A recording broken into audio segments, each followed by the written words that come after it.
You're listening to a podcast from The Word. So here we are. Is it the 2nd of January 2022? It's so hard to tell, isn't it? Yesterday was New Year's Day and it was Saturday, and I've never has a Saturday felt more like a Sunday. Right. Well, this actually is a Sunday, isn't it? It is. 2nd of January 2022. Ask me what presents I've got for Christmas, Mark. It's the 2nd of January 2022. Ask me what presents. I've got a feeling I know the answer to this, actually. I got a feeling the answer is none. Is that right? Not that you're unpopular, but that you've been poorly with the COVID, and therefore are rapping on the door. Yeah, so it's happening today. Christmas is happening later today. Anyway, brilliant. The reason I raised this is there's a column by Giles Corrin in the Times yesterday. I read it. Yeah, it was where he talked about he was joking about if he and his wife were divorcing, he would allow her to keep everything in the house because he got to the stage of life. And technology had reached a stage where he no longer wished to own anything at all. And then anything you wanted could be kind of downloaded onto a Kindle or onto a computer or whatever. And so the era of physical gifts had completely passed. And he pointed out that his children didn't want any of that stuff anymore. You know, they just wanted more screen time. That's how they interrogated their kind of leisure pound, you know. I've got some sympathy for that. Point. Yes. I mean, I feel quite the same way. You know, when people say to you, the older you get, they say, "What do you want for Christmas?" And increasingly you say, "I really don't want anything. I just don't." You know, this is the odd book I wouldn't mind, but you know, in terms of the value of things, you know, you used to be so fond of individual records. I am fond of them, but if they disappeared, I could replace them.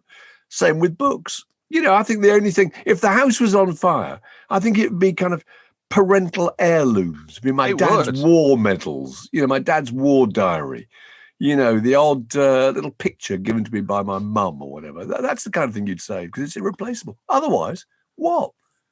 It's just, I think it's particularly interesting when you talk about it in terms of music.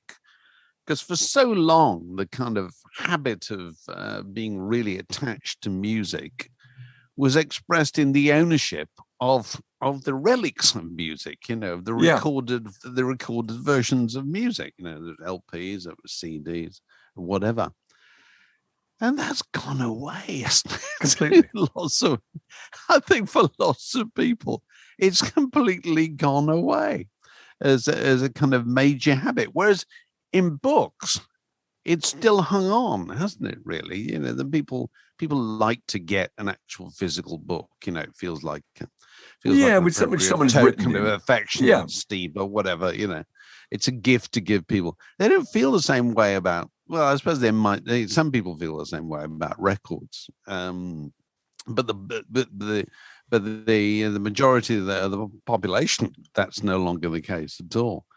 And I thought it was really interesting that the reference to Giles Corrin to his teenage children no longer seeming bothered about that kind of stuff, I thought really rang true, actually. Yeah, it does. Because our children are past their teenage years, you know, so they're on the other side of it now. But I mean, small children, toys are still incredibly powerful thing, you know, they mean a lot to them.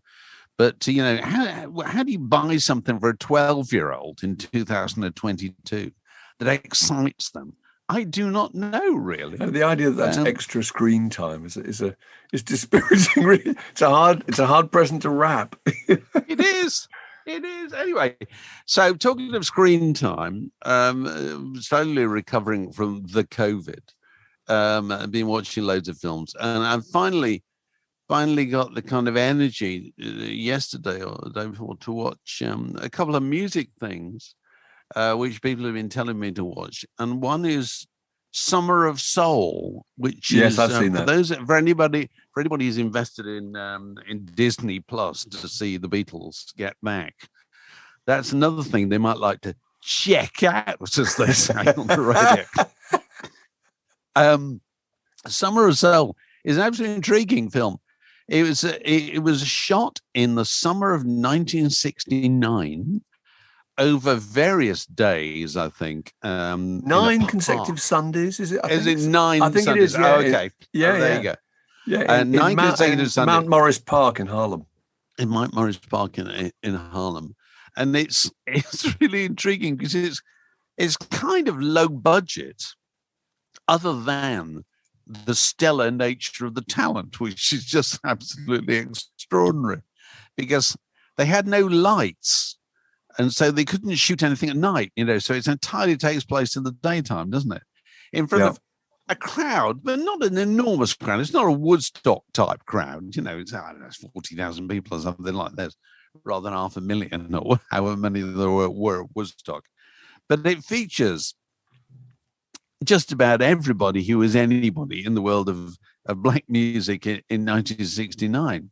It's got everybody from the Fifth Dimension to Gladys Knight and the Pips, Staple Singers, Nina Simone, Nina Simone, Sly and the Family Stone, David Ruffin out of the Temptations, B.B. King is there. Yeah.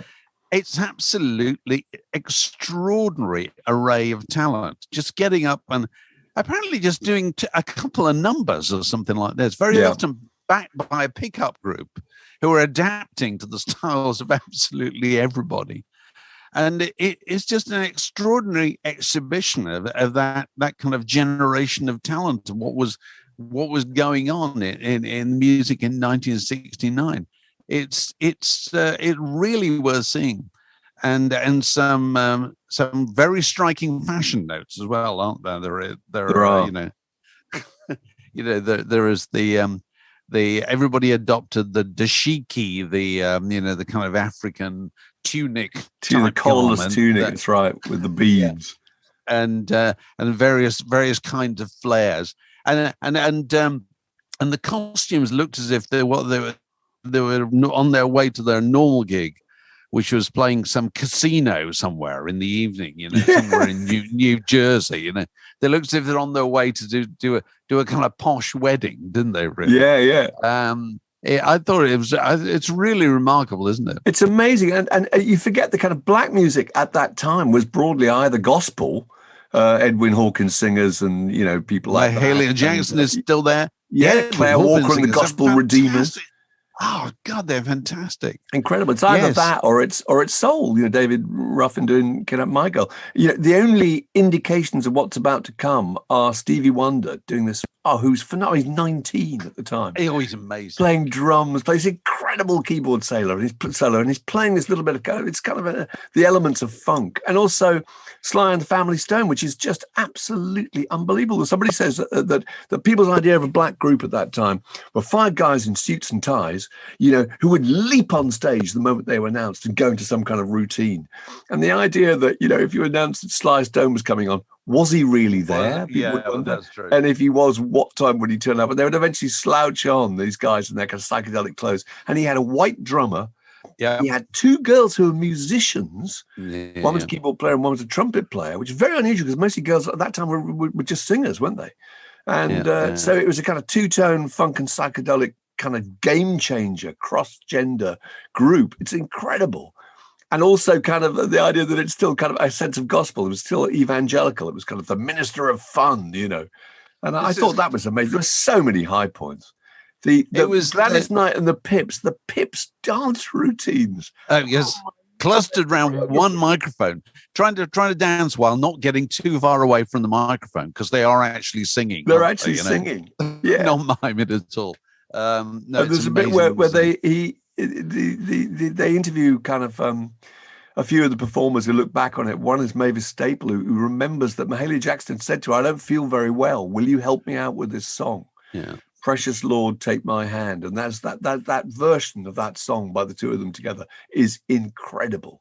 She says that was the time of my life, wasn't it? The Staples singers are, I do think, were just amazing at that point. And that was probably just before they started making records for Stax. And so they were still kind of gospel group, Yeah. And Pop Staples playing an electric guitar. And the sound of the Staples singers is an absolutely extraordinary thing. And Mavis Staples says, you know, father used to get accused of playing the blues. And of course, that was a very much of the generation of you either played the devil's music or sanctified music or whatever. You changed the lyrics, you know, like Sam Cooke did and all these people. But if you listen to staple singers' music, the whole of kind of what you might describe as African American music is in there. It's just there. It's in the sound. And the only thing I found slightly tiresome about the film is the inevitable, interjections by kind of contemporary critics. You know, people who clearly weren't there at the time, who want to point out to you how this fits into the great picture. I know. You know, well, actually, if you listen to it, you can hear it does, and there's completely. You don't need to have it pointed out to you know that Sly and the Family Stone, when they sing "Higher," that's gospel. It is. You know what I mean? Yeah. It's gospel. It might have been in flares, you know, but it was gospel. You know, it's completely the self-evident. sound of that stuff. There's an interview. They drop in an interview with Pop Staples, who I think died in about 2000. But there's a little interview with him, and he's talking about picking cotton. Do you remember that? Yeah. When he's, and he picked cotton for $3 a week, 14 hours for a week. $3 a week. He learned guitar from all the kind of locals in Mississippi at the time, who included Robert Johnson, Charlie Patton, Son House. I mean, there is no stronger link back to American, roots music than Pop Staples. It's incredible. Absolutely. The more I looked at that, it was always suggested it was the Black Woodstock, wasn't it? That's how they kind of tried to promote it wasn't really. But I mean, the more you see moments like that, Pop Staples talking about working on the cotton fields, the more it made Woodstock seem like the most appallingly kind of middle class thing. A load of kind of white college students listening to 10 Years After and drinking Budweiser. Anyway, after watching Summer of Soul, I watched for no reason at all, other than it was there on Netflix, and I thought I hadn't seen that for a long time. I watched another in concert film, which I realized from my calculations was made 39 years ago this year, and this was Talking Heads Stop Making Sense. Is that how long ago that was? My goodness. It's 1983, which if you work that out from 2022 is 39 years ago. And I don't think I've seen it since it came out. You know, I think I went to Is this some the big kind of white press suit? screening. It finishes with the big white suit. Yeah. It's Jonathan Demme. Jonathan Demme shoots Talking Heads on a kind of soundstage, I think it is, in front of an audience. And the show starts with David Byrne goes on stage with an acoustic guitar and a boombox and says, "I want to play your tape," and just starts the tape, and it plays a backing track, and he sings "Psycho Killer" with it, and then Tina Weymouth joins him, and it starts to build, doesn't it? Another Talking Heads song, and then Chris Frantz comes on. They wheel on the drum riser, you know, and Chris Frantz gets aboard it and starts with the drums, and Jerry Harrison comes in there. And then slowly it builds and builds, and they got two singers, and they've got Steve Scales on percussions, and they've got Bernie Worrell on keyboards, until after about 15 minutes, you're looking at it thinking, this is the most enthralling live show you will ever see. It's just absolutely amazing, and it's really well shot. And they've obviously the movement in it all the way through is absolutely astonishing. And you see the stuff that David Byrne does nowadays with his kind of, you know, his choreographed dancing band, you know, that he's and you realize actually he was doing that way back in Talking Heads time in 1982 and 1983. You know, they're running on the spot. The whole thing feels incredibly athletic. Yeah. The girl singers are dressed as though for a day's jogging or something like that. Yeah. It very much feels like that. The whole thing is moving. And so it's kind of two sets. And so the first bit is 35 minutes. And then they kind of stop, they go off, and obviously they shoot again on another day. And so the first 35 minutes, I cannot commend that too highly to people to go and see that. If you want a transfusion of energy this morning, if you're feeling you want to shake off the Christmas New Year torpor, go and watch the first half an hour of Stop Making Sense on Netflix. It's and athletic. if you've got television connected to any kind of hi-fi, turn it up. Honestly, I hate to say this, turn it up. It's just absolutely amazing. Well, you watch Tina Weymouth, as you say, running on the spot while playing those bass parts and occasionally singing. It's just breathtaking, isn't it? And you can see the look of delight on the faces of the members of the band. It's like, well, we're doing this. Yeah. We're actually doing this. We've worked towards this. And this is working. This really is working. It couldn't get any better than this set of people that we've got at this moment with this material. And the other thing that struck me is, if you want to see where all that music from Summer of Soul in 1969 went, go and watch Stop Making Sense, because that's where it went. The Word Podcast, prime cuts of popular culture served fresh each week. Okay, well, welcome to our birthday guest, who's somebody who's been a frequent contributor to our Friday night quizzes and has walked off with an indecent number of honours from that competition. Andrew Slattery. Andrew, happy birthday. And thanks very much, and thank you for having me. Happy birthday. To give you a full title, you are the invincible Andrew Slattery. Well, triumphed in our quiz many times. I have been very lucky with the way that the cards have fallen, that's true. But yeah, it's good fun. You're being impossibly modest. Is today your birthday? No, it was the 30th. So I share my birthday with two of the Monkees, one of whom, Michael Nesmith, who recently passed, and Jeff Lynne. Oh, right. Oh, very good. Very good. So did you have much of a celebration, or was it curtailed by we're trying to be good, and we're trying to kind of stay within, small bubbles and not mix too much. So I was able to meet up with some family, but it was pretty quiet overall. But it was nice because we had a slightly delayed Christmas because one of the family had a close contact, which turned out to be negative, which was great. So our Christmas was kind of delayed anyway. But at least we got to have it. And then the birthday was quiet, but again, it was really nice just to have people together. So we've been behaving ourselves, but it's been nice. Oh, good.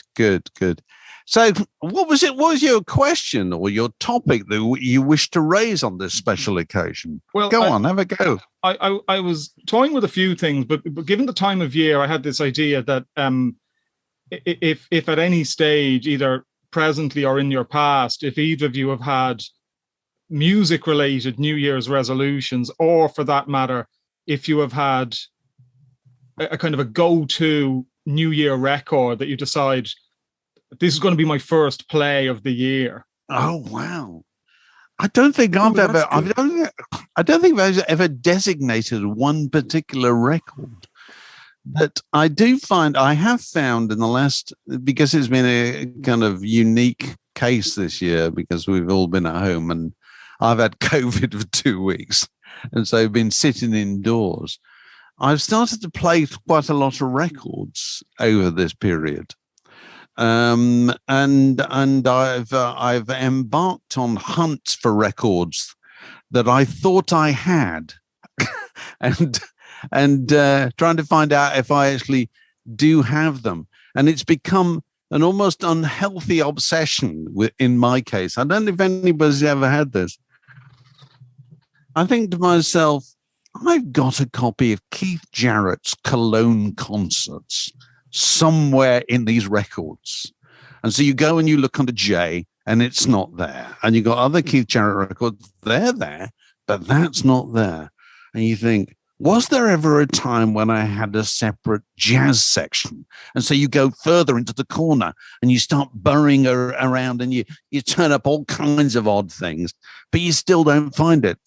And honestly, it tortures me so much. I have been known to get up in the middle of the night and go and have a look. Almost set off with a kind of Davy lamp or something. Thinking, I know where it might be, Because I don't know if anybody ever has this. If they got a lot of records, I've got a kind of quite a visual memory, and so if I can't think where something is, I start to think in what company did I previously see that record, and you think, oh, hang on.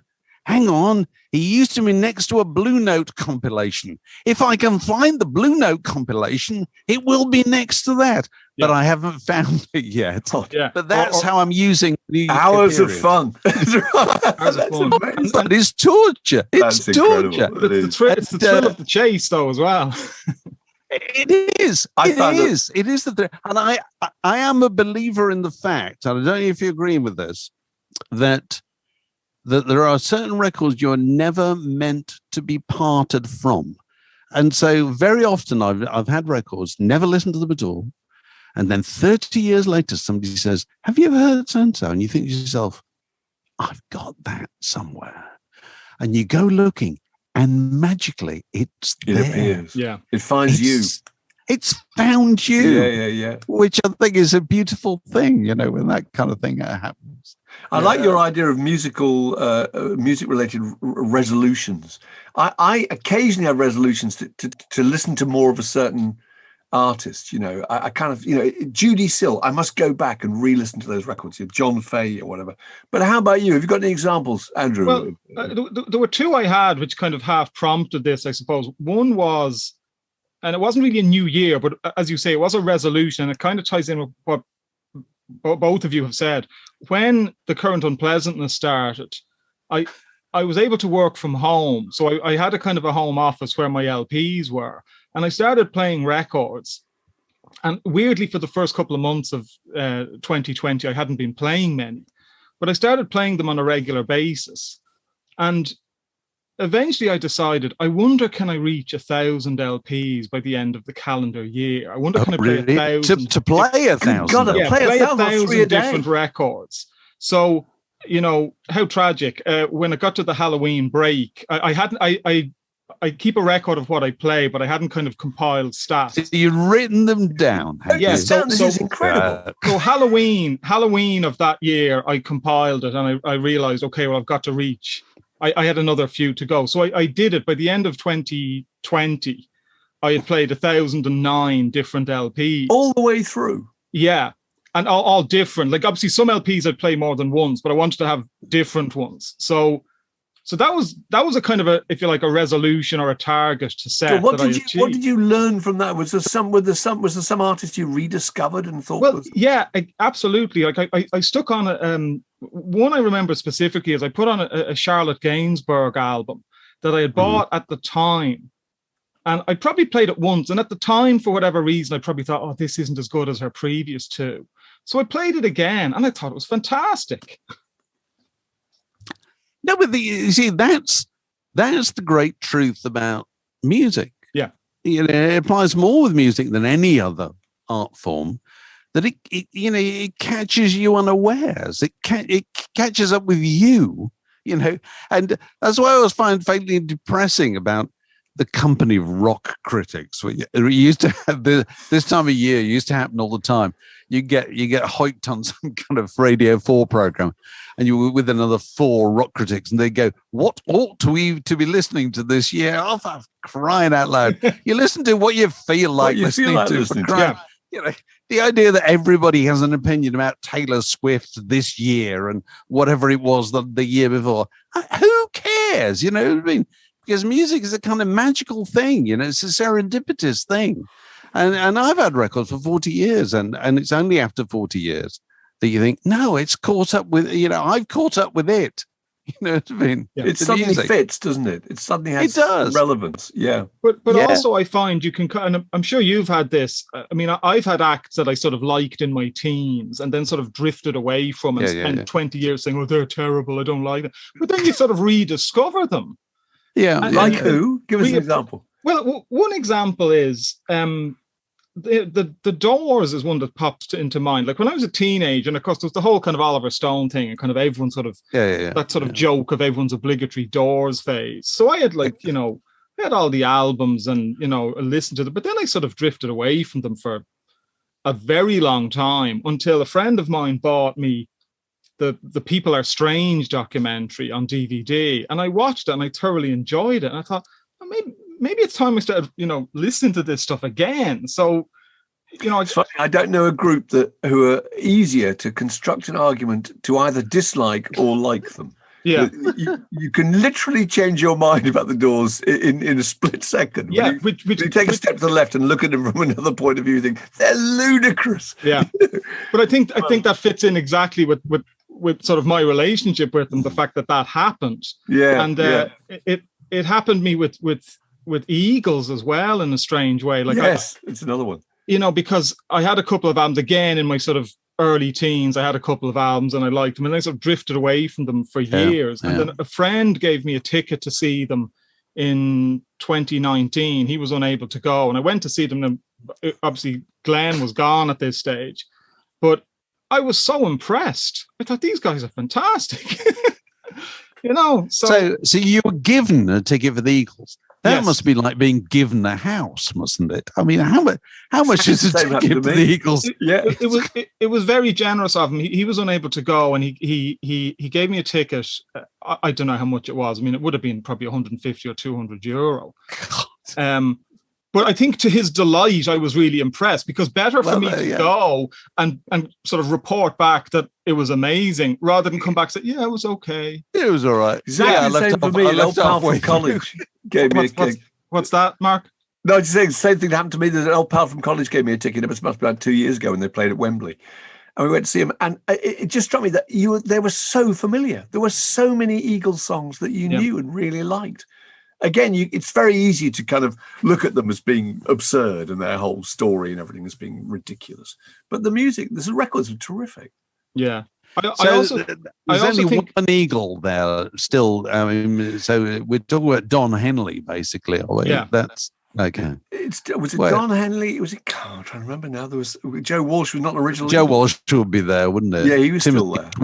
Probably there. Joe Walsh and Timothy B. Schmidt. But Timothy B. Schmidt obviously joined very late, so that he's still there, but he's joined very late. Probably joined about 50 years. Joined in the early morning. Actually, this is the way we look at the lives of bands, isn't it? It's like Bob Dylan's early period or whatever. I know. Doesn't it amaze you how long I was thinking about Pulp the other day? Pulp started only 7 years after Steely Dan started, and you kind of think of Pulp as being part of the modern world, It's extraordinary. These bands have been going forever. I remember there was a review in Q magazine that Pulp put out a compilation of, if you like, the early years, the sort of pre his and hers stuff. Yeah. Covering whatever it was, 81 onwards or whatever year it was. And I think they had done it in reverse chronological order on the CD. And the review said, you're basically listening to a band getting worse. that the later stuff was superior. So, it's kind of, I thought that, I never forgot. Like sometimes you read reviews and things just stick in your mind. Yes. So I always remembered that. Yeah. Oh, that's very good. So you've had your birthday. What are you doing today? I'll have a quiet day today. I'll probably play some records. And in fact, speaking of kind of yes, what are you going to play? Well, Tell us what you're going to play. My brother bought me this. There you go. Oh, we were only goodness. just talking about this earlier. So funny. We've just been talking about Summer of Soul. Pull that up again. I want to see that again. So your brother's bought you a super vinyl version of "There's a Riot Going On." It's like with a flyer in the front. It has the flyer and it's red vinyl. Oh wow! So I think that's going on today. So that'll be my first play of the year. Well, that is okay. So it's 50 years ago, pretty much today, since that was number one in the United States of America. Number one in the main Billboard chart, not the kind of weird funk chart, not the indie chart, the main Billboard chart. And it is still, I guarantee you, the strangest record you'll ever hear in your life. Yeah. So have a very good day listening to that. I will. This is a junction in the Word podcast. It separates that bit from this next bit. So any other business? And we're joined by cabin boy, Alex Gold. Hello, Alex. Hello. How are you guys? We're very good. Lovely to see you. We're fine. Happy New Year. And you're back on another cruise in the end of January, aren't you, Magic? I am. I'm flying out to Miami on the 22nd, and they're sending me to the Caribbean, which is terrible, frankly. They're sending me to the Caribbean. With your John Lennon wig. Are you still John Lennon or a different Beatle? Still John Lennon. I'm still John. Yep, still John. A slightly different team. We've got a Peruvian Paul this time. Okay. He's brilliant though. He speaks with I've worked with him before, and he speaks with a really heavy South American accent. His English is great, but heavily accented. And when you first meet him, you think, is this going to work? And then he starts singing, and you close your eyes and you are listening to Paul McCartney. Every single nuance, every vowel sound, he's got it down to a perfect art. And he's ambidextrous as well. So he's right-handed naturally, but he's taught himself. But he can play left-handed bass. Not only can he play the bass left-handed, he can play Paul McCartney's bass lines left-handed, which is astonishing. That's astonishing. It's a next level ninja musician. That is. Really is. So imagine me able to do that left or right-handed. That's ridiculous. I know it really is. I mean, I've tried it, and I can't get anywhere with it. And I like to think I'm reasonably seasoned. This guy just pulls it off without any problems whatsoever, and can sing with McCartney's accent as well. So yeah. Oh, very good, very good. So you're with the A team now. Yeah, absolutely. So I want to know how you felt about the news that Coldplay have they announced their retirement from making records? They just said that after 2025, I think, they're not going to make any new records. You can imagine that the tack that most coverage for this has taken. Yeah. Celebrating or not. I mean, Coldplay, I think Coldplay have made some quite good records. And, I went to see them once. It's a very good record. And, they're interesting. They're nothing to get terribly excited about. They're called Coldplay, which is a terrible obstacle in itself, is it? It's a real obstacle. Such a dismal name. Real obstacle. So I don't feel very strongly about them either way, but I did feel strongly, actually, on this occasion, that I thought they had a really good point. Here's my question to you. Their point is, after 25 years, they're stopping making records. They're just going to be a touring band. They're going to accept the fact that they don't have to get out a new album as an excuse to tour. They're simply going to tour and play the catalogue that they wrote up to the year 2025. And it struck me that was a pretty good idea. There are very few exceptions to the rule, I think, that musicians make really, really strong records after 25 years. Can you think of any examples? Bob Dylan, yes.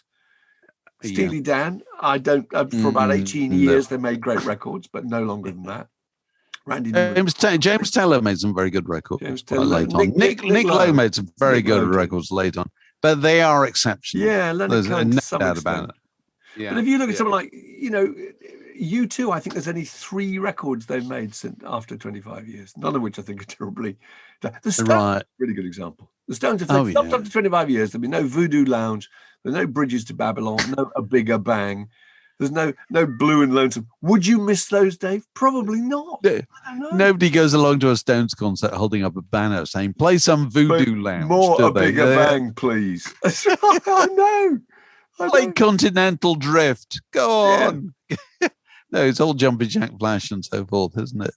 So, Alex, we were talking about this the other day, and you were saying that that you felt that bands now regarded making an LP as a chore.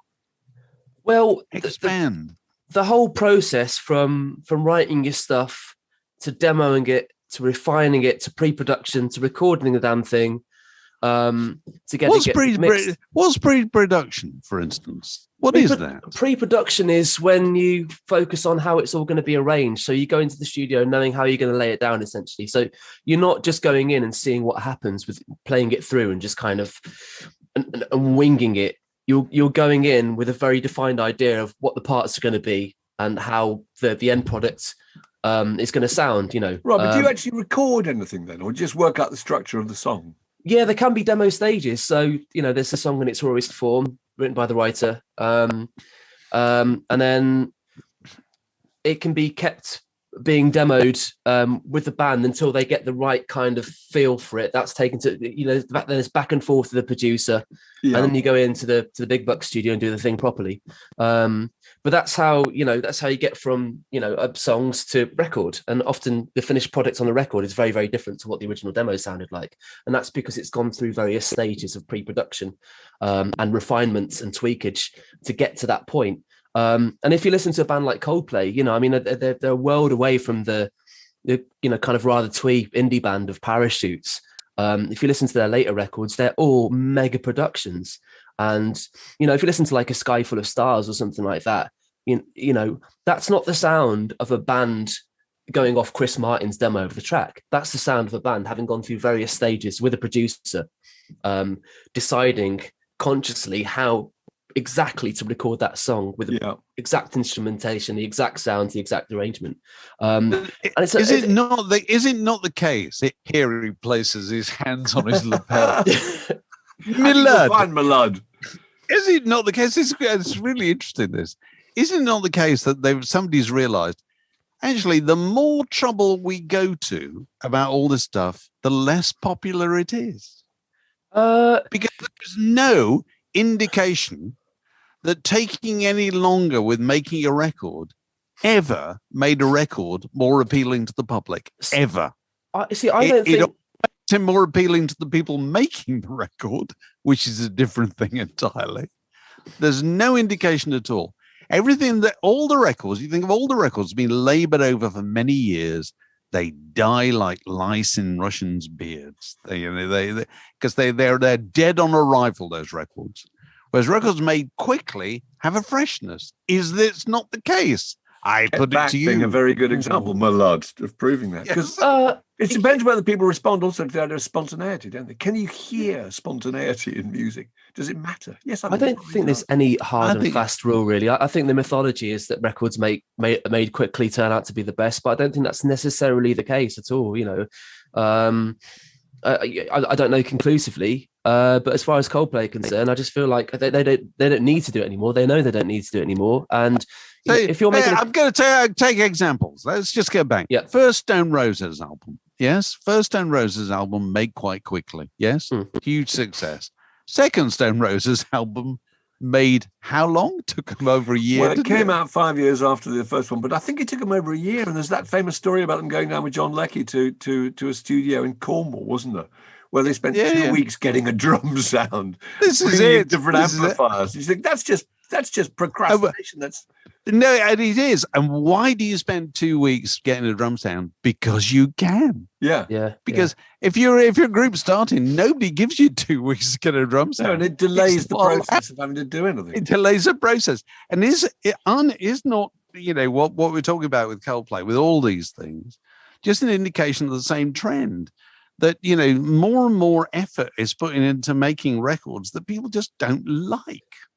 Maybe, but I think in Coldplay's case, if you look at their trajectory, kind of their creative trajectory, they've gone from Parachutes to their latest record, and sonically, they're almost a completely different band. And I think what they're thinking as artists is like, where can we realistically go with this now? Is there anywhere else we can go?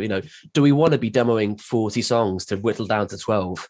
And if we are, but my point is, you don't have to demo 40 to whittle down to 12. You should be able to just go, all right, there's 12 here. Yeah, you should be able to decide which the 12 good ones are. It's just, but I think if you say you're not going to put out any more records after 2025, it will focus the mind.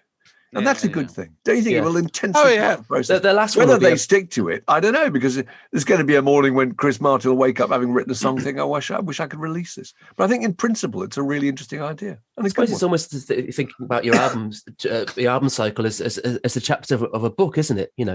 They're writing the last chapter, and it's going to be a banger. It's going to be a great last album. It's undoubtable for sure.